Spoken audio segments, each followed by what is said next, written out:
Right, okay. So we're working off this. This photo was supplied to me by a friend. It's one of their holiday snaps. And so I'm going to talk you through about the composition and the design, okay? And let me say, first of all, I like the design, I like the idea. There's probably a little too much of the foreground. So I don't know what I'm doing about that just yet. I mean, off our sketch, you can see that there's the scale of the building is brought a little bit closer, relatively speaking, to the scale of our format. Hope that makes sense. So I've sort of cropped the bit of the bottom off like that. Now, but here's a really big thing. If you look behind these houses, between the two white villas, there's a distant mountain, this very dark colored mountain in the background. But look where it is in the mix of things. It's right in the middle. Okay. Now, I don't like that. It just doesn't work. So what I'm going to do is, and I'll show you when I put the sketch down, we're going to move this mountain here to the right, okay, in that direction. Because what that'll do, not only will it, because it's not good in the center, centrally placed things like that, especially when it's so noticeable. It's such a dark object. It's so noticeable. It just upsets the movement. But if we were to move it to the right, so you can imagine this has gone pale blue as though it's sky, and we've moved this dark shape to something like that. So it sits behind this right-hand villa. Okay, what we're doing, there's a couple of things. We're achieving a couple of things here by doing this.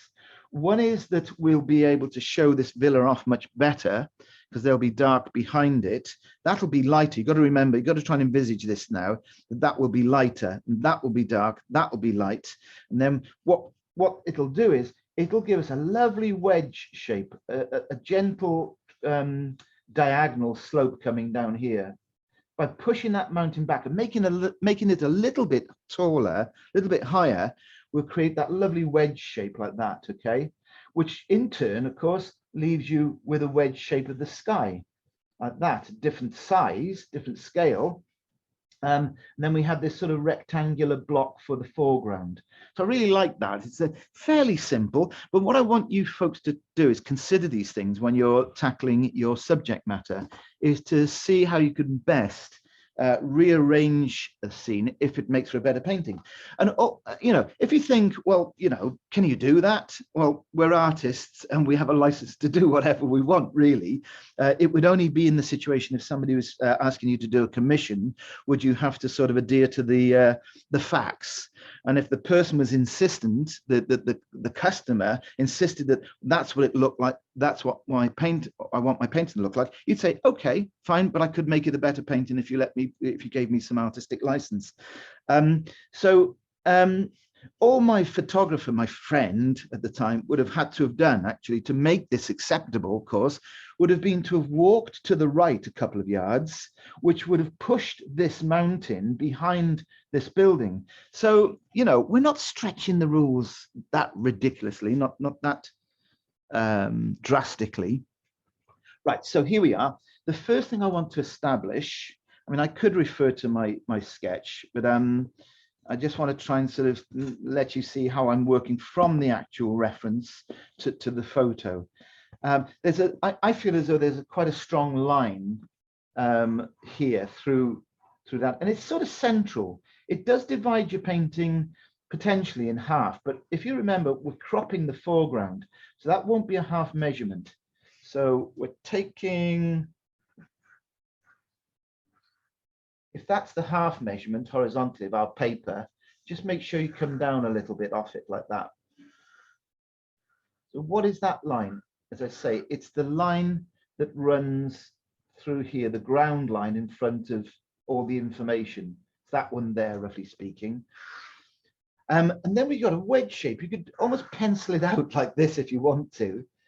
That's the shape I'm looking at. That's my design. That's what we refer to as the design. Can you see that's probably a bit faint? I'll rub those lines out in a minute because I don't want to keep them in there, but I'm hoping you can see that. There's my design. Now then, what's in the design? What are the components within the design? Well, of course, it's the villas. Let's put this villa in over here first, and I will look at my sketch. I have pushed things over to the edge a bit more in the sketch, and I sort of, that's okay. I mean, I might just bring that villa in about there, or even add more information inside. So yeah, I remember thinking this one out when I was doing it. That's probably that's better again. So the villa top, that's my villa there, just that little square rectangular white box shape. It has a bit of extra information. It has an adjoining little section back there. I'm not going to get bogged down with details. I'd rather leave that to the paint. And there's other sections of white wall, etc., in this sort of fashion. Now, I always refer back to my information and tips in the pack that I send out. We can't really tell exactly what angle turns where on these walls, okay?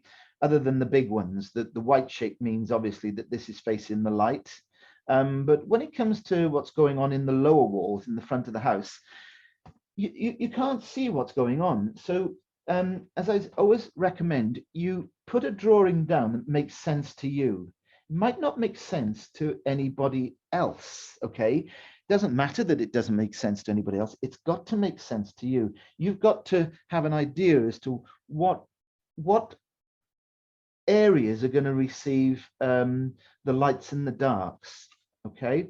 In time, that sounds quite tricky. I appreciate that. But in time, you develop a real, it'll become so natural to you, but nobody can teach you to do it. You have to develop almost this sort of code of how you want to interpret what it is you look at when you're viewing your potential subject matter.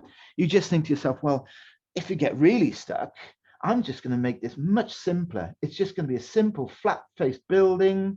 It's not going to have all these little side buildings or anything like that. Just keep it simple. And if you do keep it simple at the beginning, as you paint and you do more, you get a little bit more adventurous, and it becomes a little bit more easier, and it does become your own, almost your own vocabulary that you can play around with the information. Anyway, so there's the top of my mountain thereabouts. It cascades down something like this. And then about here is that second villa. So, and remember that villa, the base around that villa, if that's the base of this right-hand villa, somewhere about there, it's above our first ground line, then continue this horizontal and place out your second villa, which is a lot lower in elevation. It's not as, I mean, for one reason, obviously, this one's closer. The right-hand building is closer to us. And it may well be that villa further away is as big as this one, but because the effects of the diminishing scale of perspective, it looks smaller. So again, I don't know what's going on. There's something red down there, like a red tiled roof, probably. It is the Mediterranean. A little white box shape to the right of it, catching light. And this is the thing. We should learn to see in shapes. Don't worry about what they are. It doesn't matter whether it's a villa or it's a rock face or it's a trees, whatever it is. It's everything on the planet is just a shape. And we just need to see it, try and see things like that if we can. There's this lovely white wall in front of it that varies in tonal strength. And again, this is why I warn about copying. You know, I've always, let me just put that down a moment. I've always been felt quite strongly about this, is that copy my sketch that I send out by all means. For all I know, some of you may have done exactly this. That's absolutely fine. That's my interpretation as it was when I did it. And I'm more than happy with that. This one's sticking to this design more or less. But as I say, the danger of copying somebody else's design and sketch is because it's making sense to that person. They've drawn it out that way because they know that'll help them understand how to paint it. If you're using somebody else's sketch, i.e. in this case mine, or anybody else's for that matter, you're probably dealing with something in this information that you don't understand. You won't know that my plan was to leave that area of the house white, or that area of the house tree-like, that there was some little tree form in front of it. So you have to tell the same story with different words. That's the best way I can describe it. But it's so important that it makes sense to you, because I can almost guarantee a certain amount of difficulty if you copy somebody else's interpretation of when you're sketching, and I can almost guarantee absolute success if you can adopt this. Well, you know, I think that there is a little shack, that over there is a little outer building, I think that there is a palm tree. So if you work that way, you'll never struggle with you never get to that point. Then you avoid that point in the painting, and where you sort of say, well, it was going great, but I don't know what to do over here. What's that over here? Now, had you drawn that out and got into your head before you started painting that what that was, clump of trees, an outbuilding, whatever, you wouldn't be struggling halfway through the process. You'd eliminate that horrible moment when things start running away from you. So I'm just doing some organic shapes down here now to suggest that there's some greenery, which there is. And of course, there's quite a bit of greenery in front along this bottom line at the back of the beach, where the beach meets the walls of the villas. So I have my code for that. This is my code, sort of broken, almost like cloud shapes. Those are my green areas of vegetation are growing up out of the sand at the top of the beach next to the wall. For the foregrounds catch us out. It's a common problem that foregrounds catch us out, and a lot of the reason for that is because we make them too busy. We either make them too busy or not busy enough. It can be a tricky one. Foregrounds should be something in between. They should never be really busy. They should never be as busy as the information territory, you know, your focal point, which I'll come to in a moment. So just keep them sparse. And I think if you're not sure what to do about your foreground at this point in the proceedings, leave it till you closer to the end of the painting. You don't have to worry too much about the foreground in the initial stages of the painting.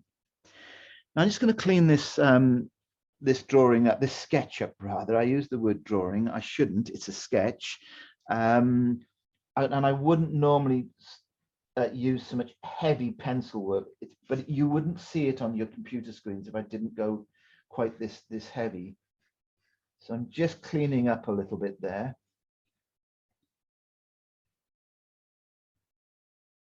Okay, now you can still, I hope you can still see this wedge shape. Look at that. If I had a colored pen in my hand or a highlighter pen, I would highlight that original design. Simple, isn't it? Really simple, just a simple wedge shape. And then after that, it's just about what you add to the area. Now, we've got to try and make sure, of course, that things are sitting within the aesthetic grid. So our grid being 2 equally spaced verticals, 2 equally spaced horizontals. Really, our focal point probably should be up here. It can't be down here. That's the beach territory. We can't make a little, there's a couple of sunbeds actually. I'm not sure whether we'll include those. But we couldn't make one little clump of green vegetation, the focal point. It just wouldn't entertain the eye enough. So that's out. It could be down here. It could be that we're pointing, that the wedge is pointing us in this direction, and therefore we could make this our focal point. But it's like a trump card thing, the focal point. It's whatever is out trumping anything else in the design. Although you could argue that there's a directional movement taking the eye this way, and the mind, of course, taking the eye and the mind to this territory here. Okay, for me, I think a hint of something going more vertical is going to be the trump card. It's going to win over because the eye will want to travel up here rather than travel down and fall out of the painting. Okay, as I say, there's a little bit of sort of psychology in there, simple psychology. You know, if I can understand it, I think everybody can understand it. And I'm sure you can understand what I mean. If we follow it down here, we're sliding out of the painting. But what if we went up? We stay within the painting. We come up here like that, and we once travel to here, the eye finds the information, finds it far more entertaining. We'll make more of this round here. We'll make it more interesting than anywhere else. And so the design goes round and round until we, you know, they've got this lovely area of passive, peaceful area. The eye can rest. The eye can rest in the sky if it wishes to go up there. But this, I think, is our focal point territory, purely because of the hint of a vertical movement. It's a vertical in an otherwise very horizontal flat shape, and that's another reason why we're attracted to this. The eye is always looking for the anomaly. You can do this yourself. The next time you're on a beach, a flat beach, I'm pretty certain you might do it subconsciously or consciously. When we're faced with something very flat in front of us and seemingly boring and flat, we're desperate to find something, even if it's only a rock on the beach, on the flatness of the beach, or a clump of seaweed washed up by the tide. We're searching, and that's what we do with our paintings. We search for the thing that's possibly the most important thing to us. There's probably something hardwired in our development as human beings to make us do that. Anyway, enough of that stuff. That's the theory side of things. Let's get on with the practical stuff. So, as I say, I'm quite happy now that I've cleaned this up. Let's get my lines out the way. We don't want those in the sky.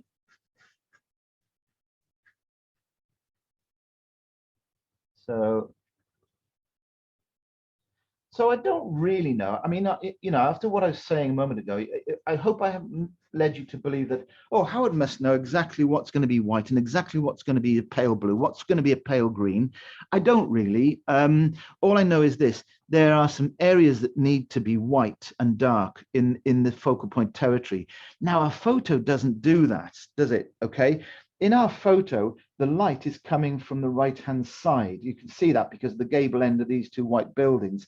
Now, that's the wrong place. It's not close enough in to our focal point for that to work. There's the grid. Okay. There's the grid, something like that. This information here needs to be pulled this way. So whereas we push the mountain to the right, we're pushing the light more to the left. So I'm going to suggest that the light came round, maybe it was an hour later from when the photo was taken, and the light has moved, the sun has moved across the sky from right to left. I'm going to have areas around here that are catching the light. Okay, so that means that what's now light is going to be dark, and what's dark is going to be light. So I'm reversing the tones. It sounds a bit tricky. It's not, trust me. And you'll see that it's not when I actually paint it. It's just a case of leaving the white paper here. But it's the reason, what I do want you to get on board is the reason why I'm doing that. Okay, so I'm just cleaning that area off that I know I'll want to keep white. There we are, and I think we're ready to go. Okay, I've put out fresh paint. I put out fresh paint every time.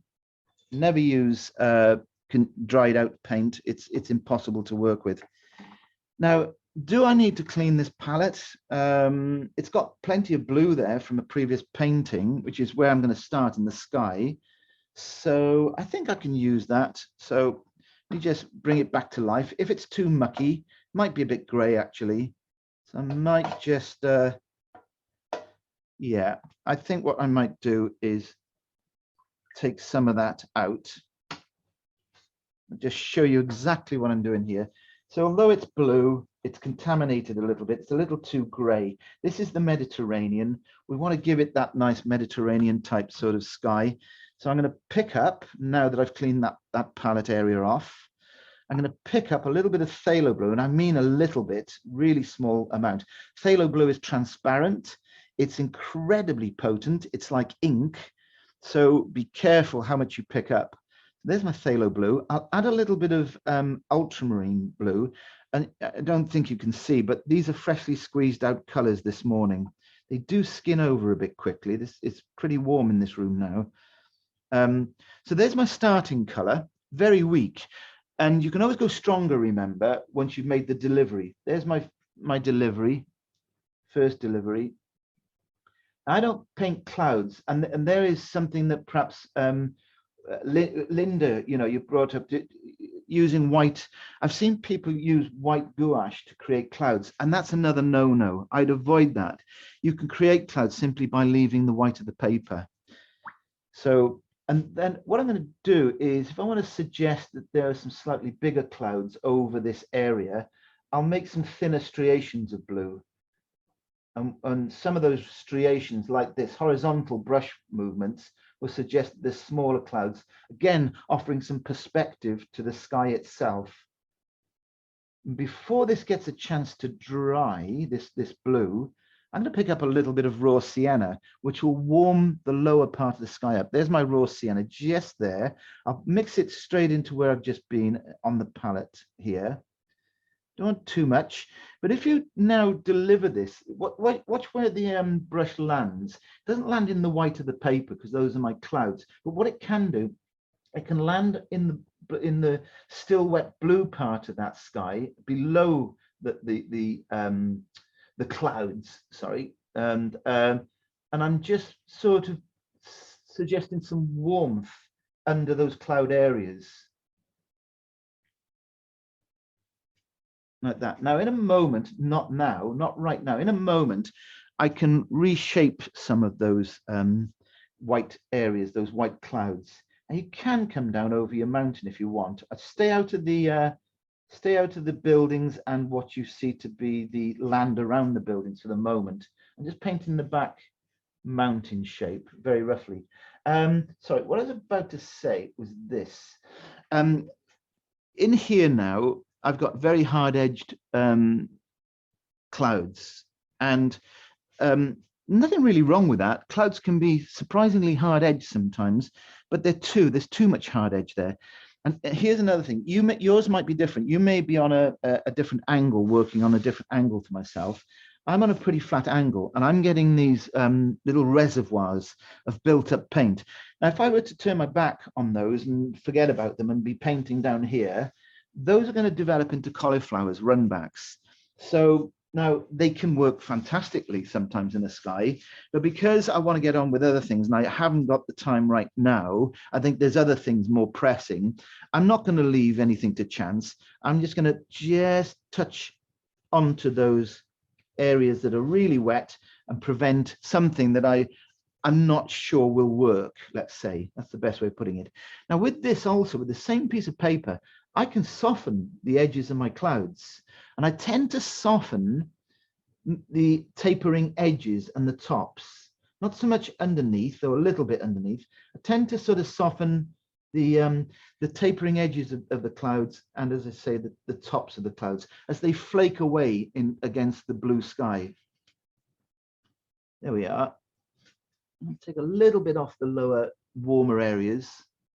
It doesn't matter if that sky looks a little bit green on your paintings. It will be. It is. The sky, lower skies in warm climates can take on a sort of greenish, slightly greenish color.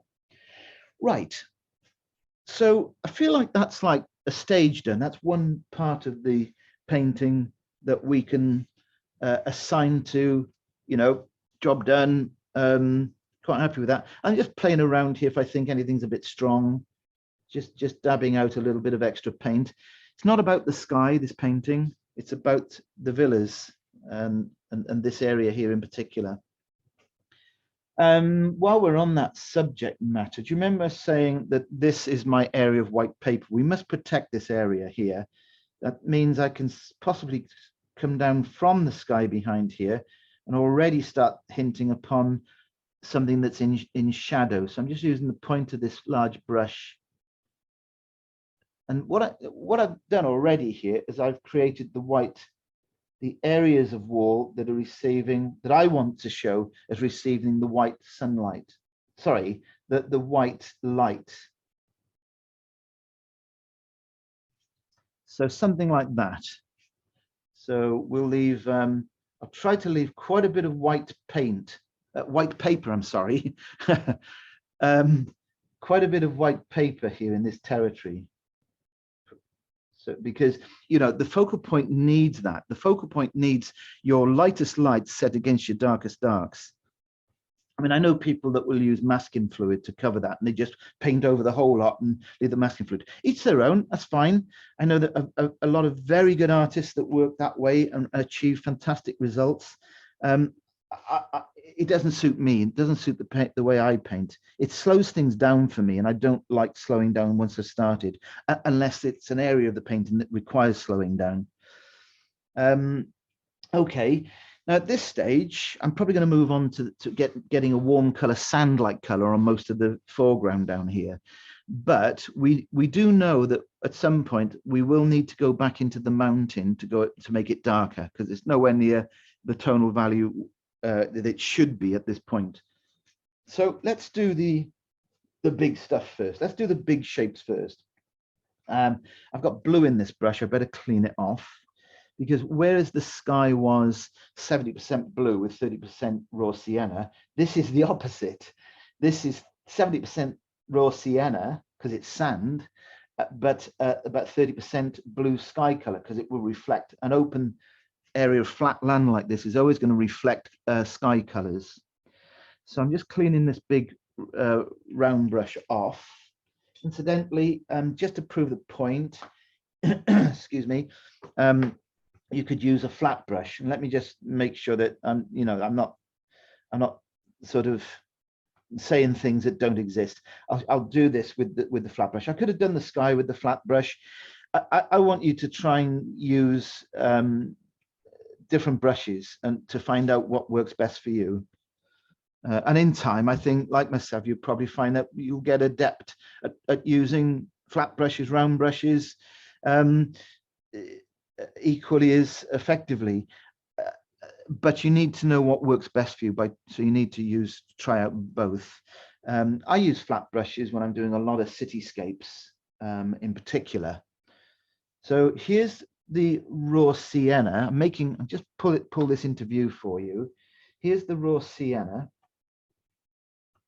And although that looks quite strong, it is quite strong, but that means that when I deliver this to the surface of my paper, I'll be very quick to pick up water so that I can control it and distribute it. So looking at our photo, the strongest area, the most saturated sandy color is at the back there, just in front of all the dark horizontals, about here. It's there. Now, reload. Don't expect, whatever you do, don't let this brush dry out.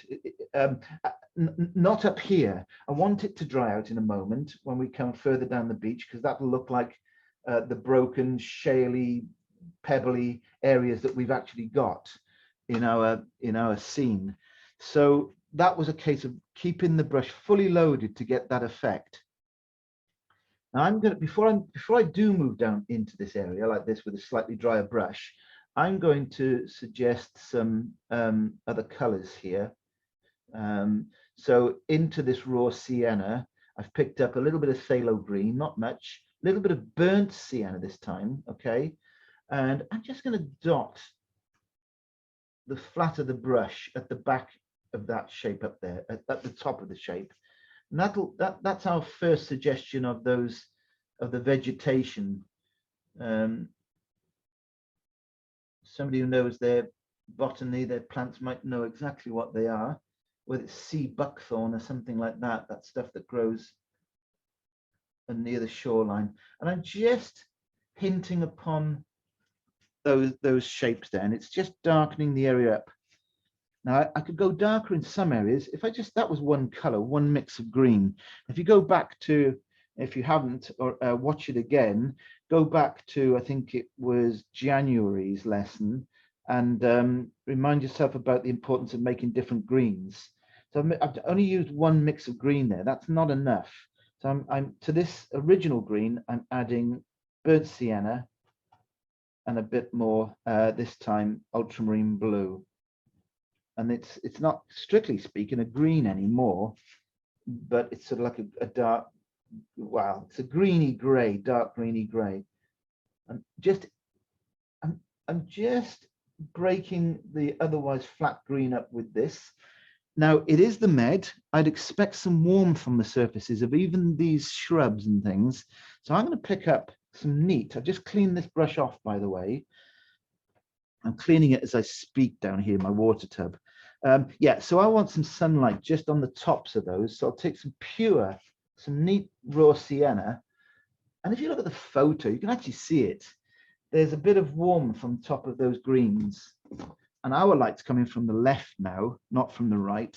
So I'm going to sort of put a slight angle on those warms like that. Only around here, really. I don't want to go all the way down the beach with it. It's mainly in front of the apartments, in front of the villas, that we make some nicer colors. Okay, so back to the beach. So why did I do that then and not continue painting the beach? Why did I stop there and do these green darks? Simply because I wanted to work wet in wet. That's going to be a much nicer effect when you're working wet in wet. And this can wait. This will always be wet on dry, and you can do wet on dry anytime. You can't do wet in wet anytime. It has to be done when it's wet, obviously. So, I know I'm stating the obvious. I apologize. But sometimes, we don't think like that. We sort of overlook that. Anyway, I'm back to my sandy mix, which is raw sienna. This time, though, I've got to make it slightly bluer. So I'm going to pick up a bit of ultramarine blue in there. Just show you again. There's my raw sienna. That's the original color we started with the sand back here. But I put a little bit of, and I mean a small amount of ultramarine blue in here. And that's a wet mix, and I don't want it to be wet, because if you look at this, it's a broken sort of color. So how do I make it do that? How do I get it to do that? What I do is I just turn the brush over like that and take some of that paint off. And what you should get now, without too much downward pressure on from your hand, you should be able to get a nice broken delivery like that. Okay, and I'm going to get more blue into this in a moment. That's sufficient. A little bit darker from a bit of extra blue, maybe there, like that. And now I'm going to turn to making this mix ultramarine blue, very weak.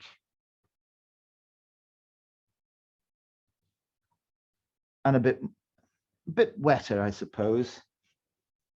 A quick brush mark like that, even a wet brush. If this brush, whereas I didn't take it off the tissue, if you're swift and light of hand, you can still get a broken delivery like that. And now we probably need just to take the odd little striation through this beach, this odd little sort of mark I'm making here. You know how you would put ripples on water? Well, that's the sort of same thing I'm thinking here. It's the same principle, just little undulations in the ground, if you like. So there's further little bits of vegetation, but we'll save these closer bits of vegetation till later, because they do require a different type of texture to what we did for these more distant looking vegetation. So yeah, we'll deal with the foreground. So the foreground, all bar these things I just mentioned, is sort of more or less done. I dare say we'll do some tapping, you know, towards the end of the painting. We'll tap some a small amount of texture in the foreground. But this is what foregrounds are. They shouldn't be overworked, but you can underwork them at the same time where there's not enough in them. Sometimes, depending on the composition, sometimes foregrounds are more important because they can offer signposts and directional movement and lines to take you to a place. We're not doing that today. Imagine that this was a winding road leading to a nice little farm building with fields on both sides, a couple of trees. Then the foreground would probably require a bit more attention. So yeah, foregrounds used to catch me out for years. I was doing other things. I felt that I was doing other things really well. I was thinking, I've got this part of my painting in a nice place now. I'm quite comfortable with it. It's getting better. But the foreground, I'd always spoil my painting with when it came to the foreground, and I was either overworking it or underworking it. Worse still, making it too busy when in most cases the busyness needed to be somewhere else. Okay, right. Now, does one want to use the flat brush for this mountain at the back there, or do you want to use the round brush? It doesn't matter. It only matters. I think it matters. It matters to the point where you should always work with what you're comfortable with. If you're performing, and I call this performing rather than rehearsal, we're aiming to create a finished painting. It's important to differentiate between a performance and practice. I would stick to whatever brush you're most comfortable with. Otherwise, your painting might go wrong as a result. The time to play around with the different brushes is when you're having fun practicing on scrap paper or just other situations. So I think I'm going to stick with my flat brush for this, but you make your own choice, folks, on this. So I'm picking up the colors I'm going to be using for this mountain in the background are ultramarine blue.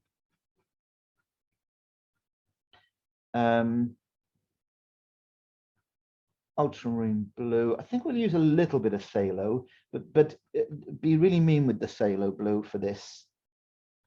And then I'm going to use a little bit of raw sienna,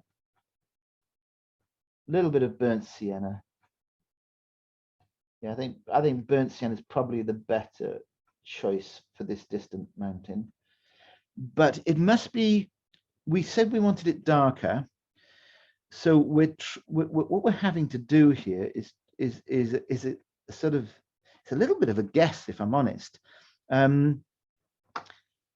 We know it's got to be dark so that the light of the buildings can contrast off that area.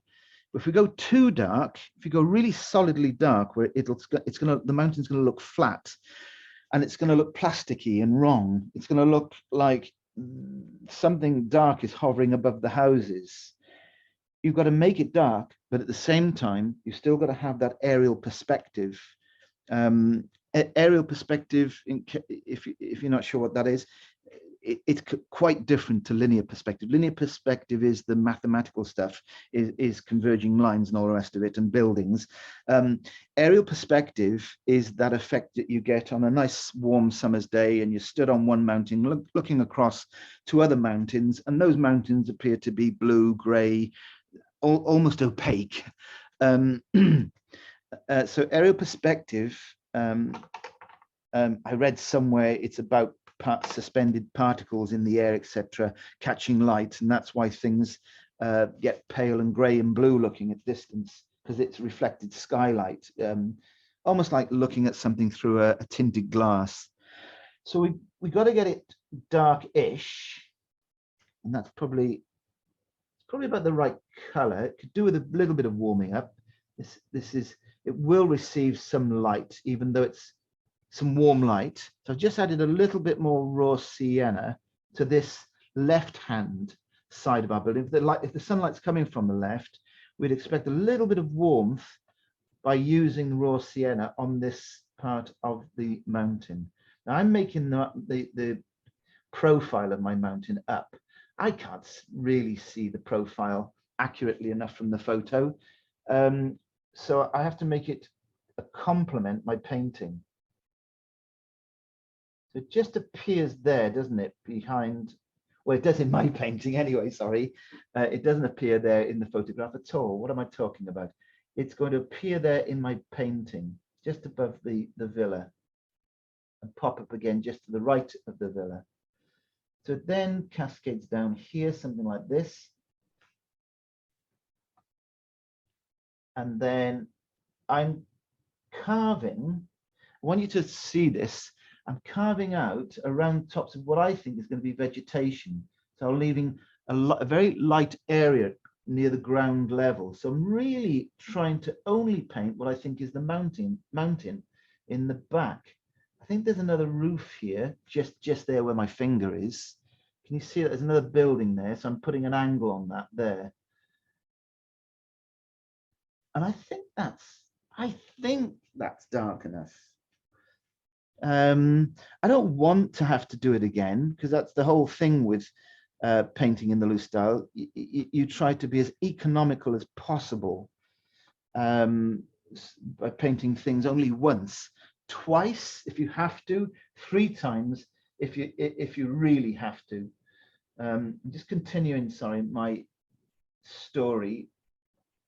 There's a bit of land back there, something like that, which is quite nice because it really finishes the taper off quite nicely, that little bit of extra information there. Okay, right. So could I go a little bit darker here? I'm going to risk it. I'm just going to take a little bit of burnt sienna, a little bit of ultramarine blue. And while it's still wet, if yours has gone dry, you cannot do this. If I was looking at dry paper here now, I'd say, no, that's your lot, Mr. Jones, you missed your opportunity. Let it dry out. If you're going to make it dark at all, you have to let it dry out completely. There's an optimum window of time where you either keep working while it's still wet or damp, but if it gets to that point where it's just not wet or damp enough, you have to say, what I wanted to do is going to have to wait, because then it has to be a different technique. You have to drop the idea of working wet into wet and wait for it to dry so you can work wet onto dry. There we are. I've got it a bit darker while it was still wet. Now that means, and I hope you can sort of, hope this can get my idea here, with that darkness back there, if I go dark back into some of this area in the front here, in this, what do we call it, the vegetation. So when the brain's working on painting things, it forgets simple words.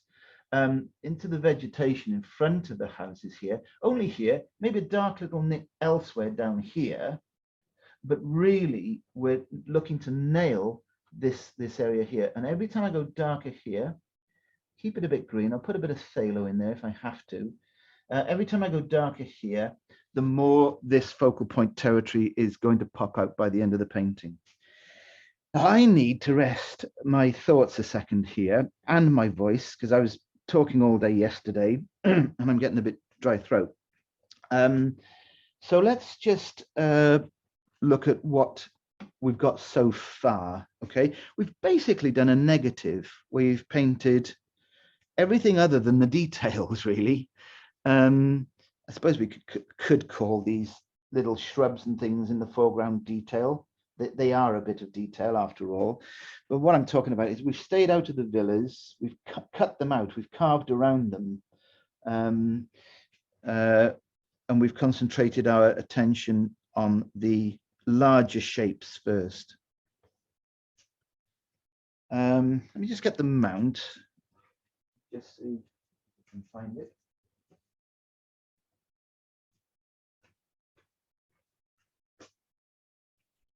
So I think that tonal area is about right, you see.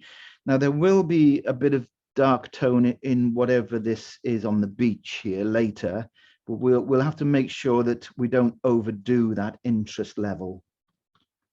And that's still got to go a bit darker where my thumb is there. Maybe even part of what will be in the light is going to be perhaps shadowed from a cloud up there, because I really want to keep the white of the paper around here. We can't push it too much to the right. It's got to be around here even.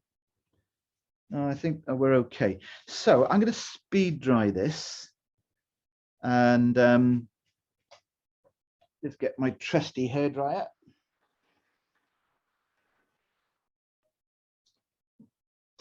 I think that should be enough.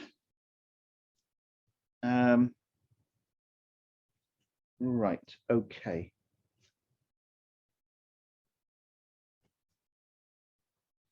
I'm going to go down size brush now to the small round brush.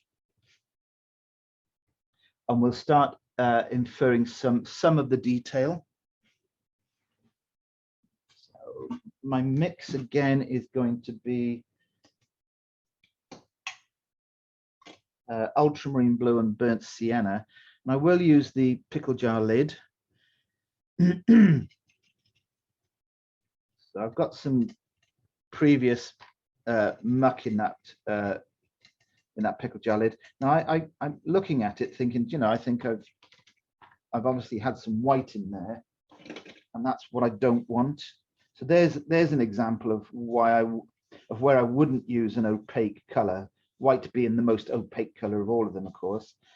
What I want to put on here needs to be a nice clear dark. It doesn't need to be, I don't want it to look like a powdery color, a powdery dark.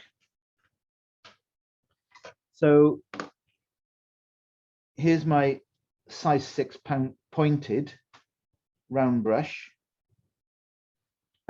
Here's my, why do I use this? Just a quick reminder. If I showed you my my palette, there's a lot of water around these paints, because when I'm picking the paint up, there's usually water on the brush, and you end up with a lot of water around the actual paint itself, particularly that you can see it on the, where I've used quite a lot of the raw sienna. That's going to spoil the mix that I want to make now, which is like a glue sticky mix. So here comes the pure paint. This was, the brush was dunked in water very briefly, and then I squeezed as much water out of it then as I could. So at best, it's just a damp brush. And there's my two colors, ultramarine blue, burnt sienna. Okay, and this isn't, you can get a much drier mix than this even if you really want it. But this should be adequate. So if you had to describe the color, it's difficult because you're dealing with one dark cold color and one dark warm color. But sometimes what I do is, and this is quite a subtle thing, you might think it makes no difference. All you need is a dark colored paint. The eye is unbelievably sensitive, even in small deliveries of paint, small areas, to color and temperature. So what I do is, once I've made up one side of the mix, which is dominated by the burnt sienna, well, in other words, we'll say the burnt sienna is over here, where my thumb is on the left, and the ultramarine blue is over here on the right, okay, just at that edge there. And that allows me to make these detail marks in those subtle different colors.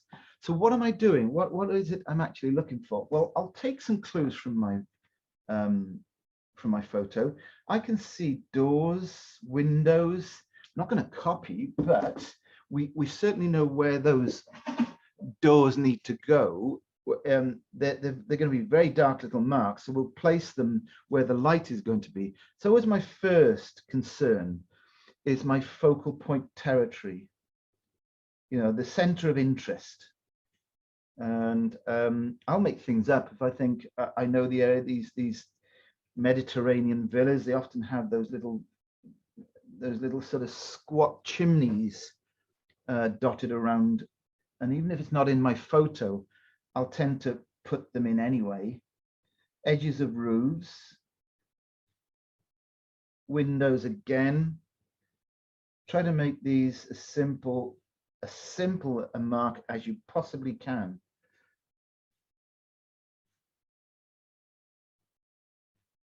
And then I would consider, so the paint is really struggling to come off this brush, and this is a warm room, so I'm taking a tiny amount of water just to get the paint off the brush. And if you're doing this and you're struggling, you think, well, I don't understand how Jonesborough does this. It's not working for me. I can't get the paint off the brush. That's good actually, but you got to be careful. You need then to take up the tiniest, I mean the tiniest amount of water, because that's perfect loading when it doesn't want to come off the brush. You've got to have just enough water in that brush so that it does come off, the paint does come off the brush when you're applying it to your paper. So I can't tell you what these things are. They are inferred details. You just infer the detail. You're not stating exactly what it is. It could be window, door, it could be a dark recess to the end of a wall. It could be something placed in the garden of the villa. The only things I do like to make sure I pop in is a couple of windows and doors. Make those obvious. Make a couple of obvious doors and windows. So we've got another villa down here, remember. We've got to be a bit careful with this one because it's playing the supporting role. It's not the main actor or actress, but it is nevertheless got to be rendered with some detail.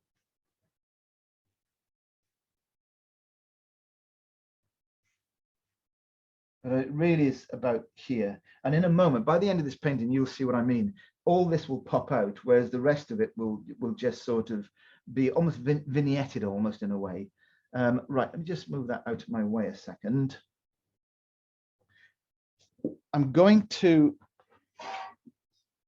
put in a couple of palm trees. Same brush, but in this case, I'm picking up a little bit of raw sienna just to the outer edge of what I've been using over here, and this time a bit more water, like a normal mix, like a normal strong mix. And I'll show you what I do for my palm trees. They're a long way off.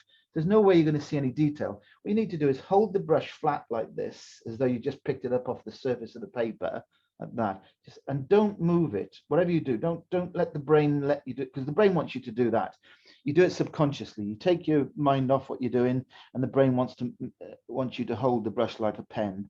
So keep it like this. You can see that there's the bare side of the brush there, and all you'll need for each palm tree is a little shimmy back and forth like that, and there's your palm tree.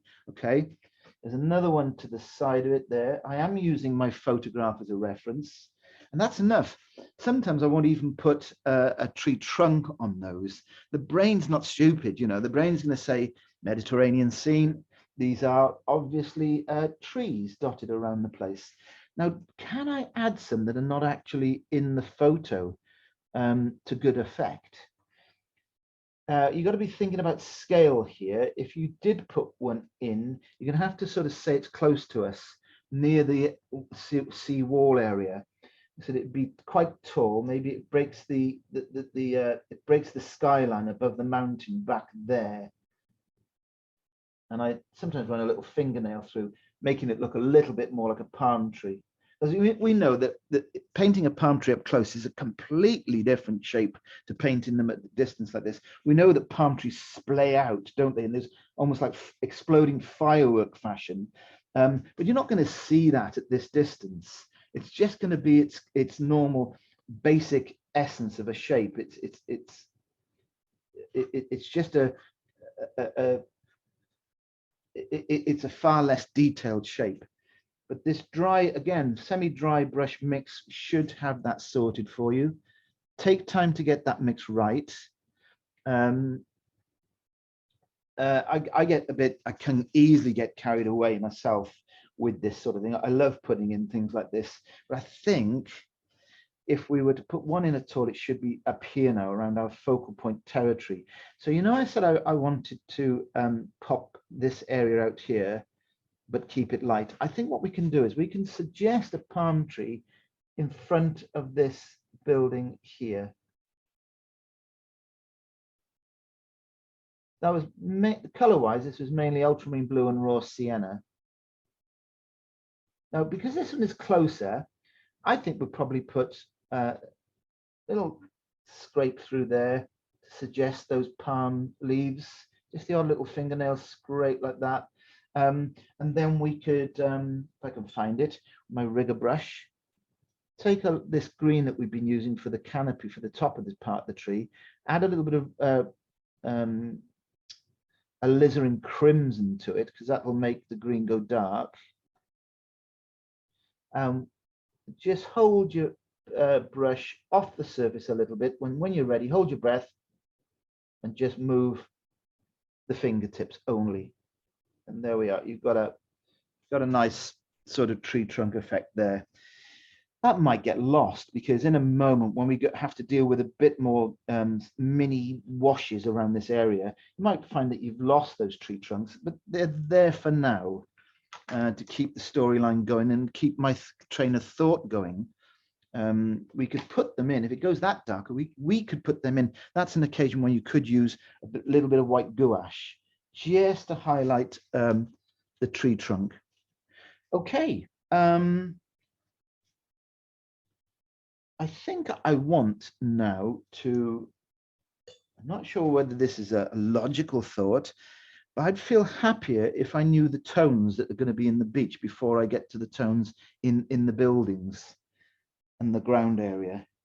Because I think that if I weren't to do this first, I'd be working on a tone that is only going to work on the tones that are already on the paper. I need to know all the tones of my painting before I do the important bit, and that's around here. So I think I'm going to get this.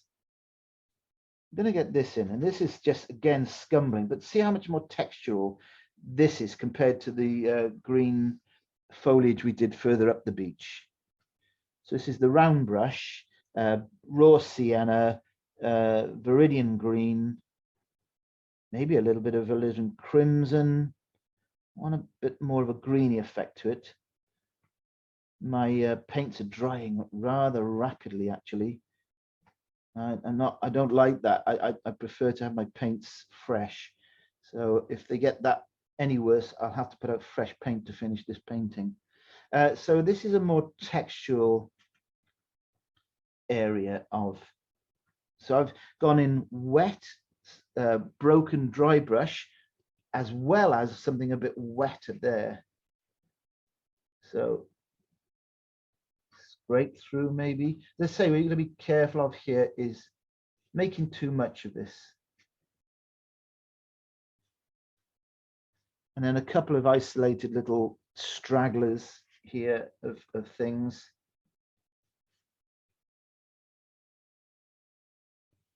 Be really careful with how much you do in the foreground on this painting. I think we're going to leave it like that for the moment. So let's go for the finish here, okay?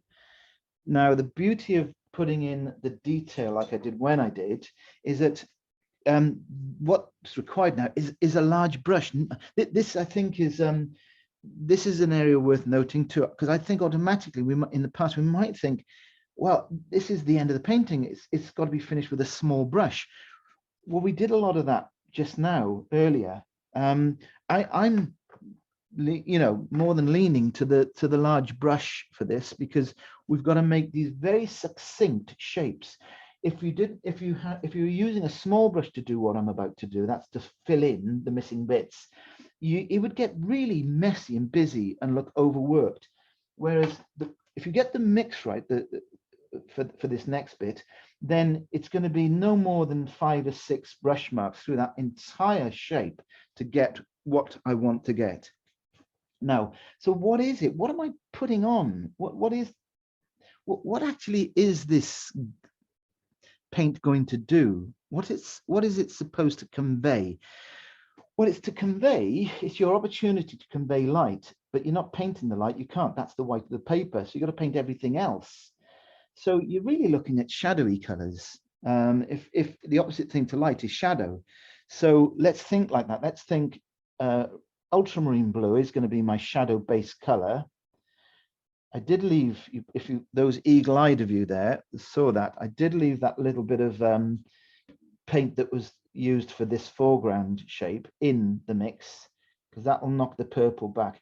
So ultramarine blue, alizarin crimson gives us a beautiful purple, okay?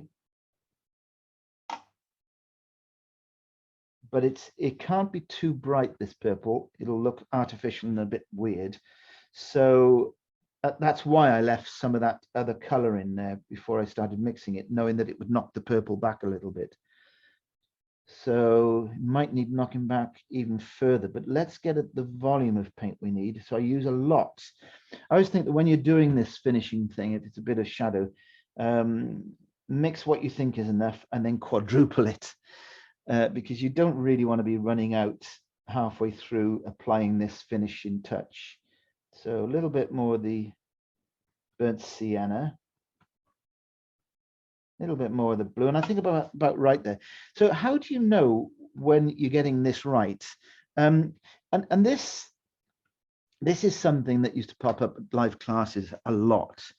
Even when I'm there, if I was there now leaning over your shoulder saying, watching you mix this color, it wouldn't help.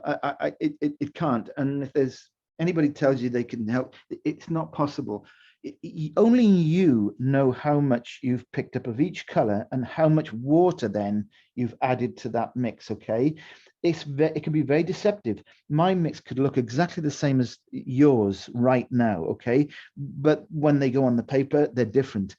It's the reason why I bang on so much about playing with your paints and practicing on scraps of paper. This is the sort of thing you need to practice more than anything else, is strength of mix of your paints, coupled with timing of when it goes on, wet in wet, wet on dry, etc. If you just rehearse that at every given moment, can take you 5 minutes of a day, 10 minutes of a day. If you leave a little table area out somewhere for you conveniently, this will move you on rapidly, incredibly rapidly, because what a lot of this happens, a lot of the disasters happen, or the things that go wrong happen because of not rehearsing that one particular element of the process. So I strongly urge you to just grab a table, little camping table, anything, put it somewhere where you know you can leave your paint set up. Leave your old paintings flip side on the back side, or bits of scrap paper. Decorators wallpaper, lining paper is brilliant for this. Don't use it for your best paintings. Not suggesting that for 1 minute, but it's really cheap. Buy it from B&Q and the likes for something like 10 quid a 30-meter roll, and you can practice your mixes, etc. on them. Just put it down on a piece of paper, a big piece, and just cover the whole piece of paper with many little shapes of shadows and things like that. So what do you do if you have got it wrong? Okay, I do this. I grab this wonderful stuff. Let's see, Lidl's absolutely love me because I go in there with my trolley. Mind you, over COVID, it was a bit of an issue because I had to cut back on how much of the stuff I used to buy. I would want to buy. So so I have this, and if a mark goes on here that I don't like, it comes straight off. You stem it, you just hold it there like that. Don't rub it, whatever you do.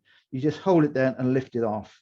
It's like an eraser. It's my little safety net. So, okay, and then I always think, well, if I put it somewhere where I have to worry too much if it is wrong, you know, it won't matter. It won't matter whether it is wrong or not. So I think that's okay. I'm working between them. This is my safety ploy, is that I work between the areas that aren't important. And I think that color is right. It's just about right. So let's remember, this is the area we want to pop out. I sort of see a shadowy wall there as it turns away from the light. A bit of a shadowy area here. And the roof of that building there, probably terracotta. those lovely red tiles. Oops, burnt sienna. A little bit of wash of burnt sienna up there. Very weak because it's at distance. And into that, you'd expect what would normally be a warm color to be a bit cooler. So I'm putting a bit of alizarin crimson in there to make it, to give it the distance of a warm color. Warm colors at distance are actually cooler than they are when you're up close to them. So the burnt sienna is the color it would be if you're up close, but the alizarin crimson is the color we see at this distance. Okay, and that's a terracotta roof as well, but it's out of the light. Dots of terracotta around these areas. I don't know where the tops of these roofs are. You've just got to imply them. And if any surface is receiving a lot of hard light, the local color, which is what we're dealing with, terracotta colors like that, the local color is reduced anyway. You don't see that. You don't see the bright yellows. You don't see the bright reds, the bright greens, the bright blues. If the light is so intense in the first place. So think all the time that light is coming. You know, if you have to do like I do, just keep a finger on your paper, pointing the direction of the light and how that might land behind. It's always behind an object, isn't it? Shadow is always going to be behind an object. This is how you tell your story. I like to hide a little bit of that wall over there. And I think we'll have this mostly in shadow, like that. It's a bit busy in here. So what I'm going to do is clean my brush. And what I'm going to do is just soften a lot of that out like this. That's much better, I think. Much better. And if you want, if you can be swift enough about this, you could just put down that brush a second. You can just hint upon some brighter greens. So I'll take some cadmium yellow, a little bit of what's that color called? Phthalo green. Cadmium yellow, phthalo green. It's quite bright. It'd be too bright. So I'm going to put a little bit of red in it. From there. And then we can sort of say a bit more of the yellow, actually.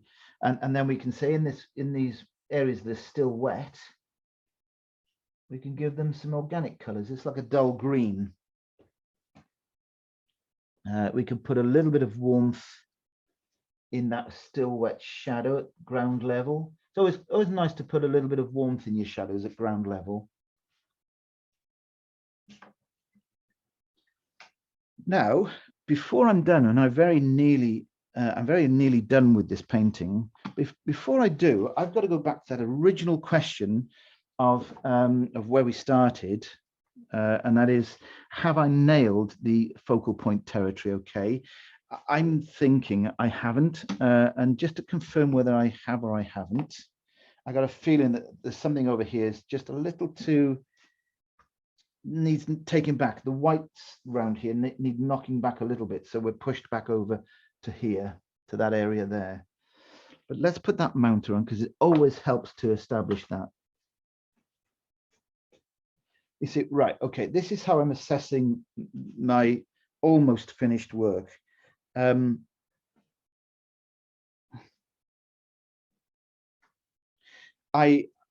think I was right about that. I think this needs to be the only thing with whites, lights and darks on it. So let's tackle that first and we'll have the mount back in a second. So how do we do that? We simply just pick up almost anything, a neutral color. I'm picking up a little bit of burnt sienna, a little bit of ultramarine blue, and I'm just going to reduce the amount of white paper there is in this territory here. Just scumbling that bit of weak watery paint. It just knocks it back. You don't want to be changing the color. You've got to find something neutral. What you're doing is just you're taking out the white, the amount of white that's in this area here. There we are. It's amazing. It never ceases to amaze me, and I've done it many times, that once you've hidden or knocked back the area that you don't want to be popping out, how the area that you do want to pop out pops out. It's quite incredible. Now, there's still some potential issues. Let's put that back on there a minute, like that. See what I mean about that? I think that's a little strong, too dark. So I'm going to take some water, scrub at that like this, just scrub back and forth quite aggressively, and I'm going to take that out. There we are. And the eye once again goes back up here where the darks are still in place. So darks, tonal value is king. You know, I say this so many times. Tone is king, you know. But there's another saying that I really like. It's not my saying. It coined from somebody else, and that is sorry, tone does all the work, but color gets all the credit. And it's such a good analogy of this situation. It's true. But you've got to get your tones right first. Worry about your colors afterwards. I think quite recently, I was looking at somebody's work, not ours, and the thing that stood out was the fact that what I'm doing here is I'm just knocking back a little bit of the white in places. Sorry, and what stood out was this watercolor had obviously thought that if I use a lot of intense saturated color on something, it'll really pop out. But elsewhere in that same painting, there was this dark little shape, vertical shape, and they had trouble making this color be the most important thing in the painting. And that's because it was never going to be the most important thing, no matter how much clean color, bright color this person would have put on that object. It was never going to be able to compete with the dark tonal vertical shape that was like a church spire or something like that. So, you know, it's true, tone does all the work, but color can take all the credit, but that's misleading in itself. If you just took away that tone, the color wouldn't be enough. It just wouldn't be enough. So there we are, folks. I'm just going to spatter some texture on this foreground here to suggest some sandy type effects. And then we're going to look very briefly back at the photo, the original photo, and we'll just, you know, sort of weigh it up in terms of what we did and how we changed it. Did we change it for the better? Could we have done things different? Does it require another version of this painting? You know, that's the honest way I whenever I get to at the end of my paintings, I don't know whether it's good or bad. I've done what I know I can do, and I just accept it for whatever it is. If I don't like it, I just paint another one. You just when you're next in the mood to do this scene, you do another one. Don't get precious about things. But I think we're there now. If we want to put that, if we do want to use a little bit of white, then I'll show you where I might use it in here. This isn't a painting, because we've left a lot of white paper in places. This isn't a painting where I can best demonstrate the use of a little bit of white paint. But if, say, if I'd lost a little bit of the wall or something, I might just put the tiniest little white mark somewhere just to pick it up. Sometimes in a window, a dark window, a tiny little mark on the window back there. But you certainly don't want to be, imagine if this is frothy sea, the sea is over here, you can't really see it. But imagine if you just wanted to say to people, well, the sea, I've lost the sea over there. I feel as though I should bring the sea back. And you pile on a load of white paint and a little bit of blue to make it look like seawater. That's not going to work. It's never going to work. So it's used sparingly. But what I do like to use it for personally is a very watery mix on a brush like this. And I will tap a little bit of atmosphere, because that's just, for me, creates something that it's in summer, you know, it can be anything from insect, airborne particles, seeds, flowers, whatever. In the winter, it can be a flurry of snow, but it does bring a little bit of atmosphere.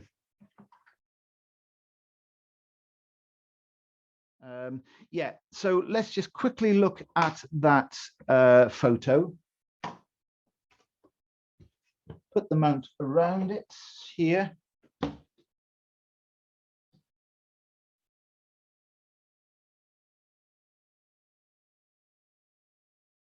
I think I've popped this out. You know, the only thing you could do on top of this, if you still feel as though that area there isn't standing up and screaming, you know, then you go even slightly darker in other areas. But I think it's okay. I think it works. I've drawn all over my original photo reference, but you can see how I moved this light area there. We've moved the mountain so it's behind the light area, dark against light. I've sort of made a little bit, actually, what I've got in my painting is not dissimilar to what's in the photograph, but that wasn't a conscious decision, really. That decision on my painting was made so that it didn't compete with this area here. So, you know, there are sunbeds. You could put a figure on this. I think we've got figures coming up. Is it next month? Anyway, you could put a couple of figures in here. But I would rather sort of say, I'd rather take us to a point where it's, you know, to get that point across that it's important to stop and say, well, if it does need something else, that's for another session. We've got to recognize that point where if you were to just make a haphazard mark on there, thinking it was going to be a clever thing to do, it would make the painting look much better. Don't, because it gets to a point where you'll take too many gambles. You got to take gambles. You got to take risks. You never get anywhere if you didn't. But if you've got this far with your painting and you're thinking to yourself, well, do you know, I did my risk taking over here in the earlier stages. I'm not going to take it now. Let's put this one in the bag and call it a done job.